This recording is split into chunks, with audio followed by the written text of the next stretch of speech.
స్థలాల కేటాయింపులు నిన్న ఓకే చేశారు. అందులో ఆదాయపు పన్ను శాఖ ఇన్కమ్ ట్యాక్స్కి 2 ఎకరాలు, ఏపీ గ్రామీణ బ్యాంకుకి మరో 2 ఎకరాలు, సెంట్రల్ బ్యాంక్ ఆఫ్ ఇండియాకి 0.4 ఎకరాలు, ప్రత్యేక పరిశోధన విభాగం ఎస్ఐబికి 0.5 ఎకరాలు, బ్యూరో ఆఫ్ ఇమిగ్రేషన్కి 0.5 ఎకరాలతో పాటు బీజేపీ కార్యాలయానికి 2 ఎకరాలు కేటాయిస్తూ నిర్ణయం తీసుకున్నారు.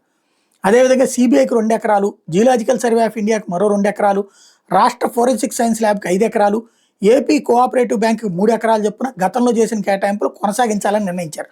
గెయిల్ ఇండియా, అంబికా అగరబత్తి సంస్థకు చెందిన భూ కేటాయింపులు రద్దు చేశారు. మొత్తం 16 అంశాల్లో 12 అంశాలని ఆమోదించాము అన్నటువంటిది నిన్న నారాయణ ప్రకటించారు. 14-19 మధ్యకాలంలో 130 సంస్థలకి 1270 ఎకరాలు కేటాయిస్తే వైసీపీ హయాంలో అనేక సంస్థలు వెనక్కి వెళ్ళిపోయినాయి. వాటితో సంప్రదింపులు చేసి తిరిగి కేటాయింపుల విషయంలో నిర్ణయం తీసుకోండి. ఇప్పటిదాకా 64 సంస్థలకు మొత్తం 884 ఎకరాలు కేటాయించామని చెప్పారు. వాస్తవంగా బీజేపీ ఒక ఫార్ములా తీసుకుంది. ప్రభుత్వాల దగ్గర భూములు తీసుకోకూడదు, డైరెక్ట్గా మనం కొనుక్కోవాలి, కొనుక్కుని చట్టబద్ధంగా రిజిస్ట్రేషన్ చేయించుకుని వాళ్ళ పేరునే ఉండాలన్నటువంటిది. మరి ఇక్కడ కేటాయించారన్నారు. మరి డబ్బులు ఇచ్చి తీసుకుంటుందా లేకపోతే ఉచితంగానే తీసుకుంటుందా అనేది చూడాల్సి ఉంది.